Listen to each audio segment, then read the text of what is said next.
ಯೋ ನ ಹೃಷ್ಯತಿ ನ ದ್ವೇಷ್ಟಿ ನ ಶೋಚತಿ ನ ಕಾಂಕ್ಷತಿ ಶುಭಾಶುಭ ಪರಿತ್ಯಾಗಿ ಭಕ್ತಿಮಾನ್ಯಃ ಸ ಮೇ ಪ್ರಿಯಃ.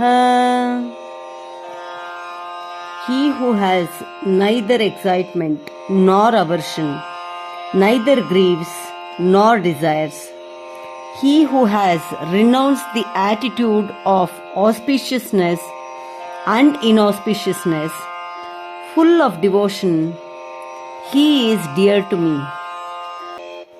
ಒಳ್ಳೆಯದು ಬಂದಾಗ ಹಿಗ್ಗದೆ, ಕೆಟ್ಟದ್ದು ಆದಾಗ ಕುಗ್ಗದೆ, ಬಯಸಿದ್ದು ಆಗಲಿಲ್ಲವೆಂದಾಗ ದುಃಖಿಸದೆ ಮತ್ತು ಬೇಕೆಂದು ಯಾವುದನ್ನೂ ಬಯಸದೆ ಶುಭಾಶುಭಗಳನ್ನು ತ್ಯಾಗ ಮಾಡಿರುವ ಭಕ್ತನು ಯಾವನಿರುವನೋ ಅವನು ನನಗೆ ಪ್ರಿಯನು.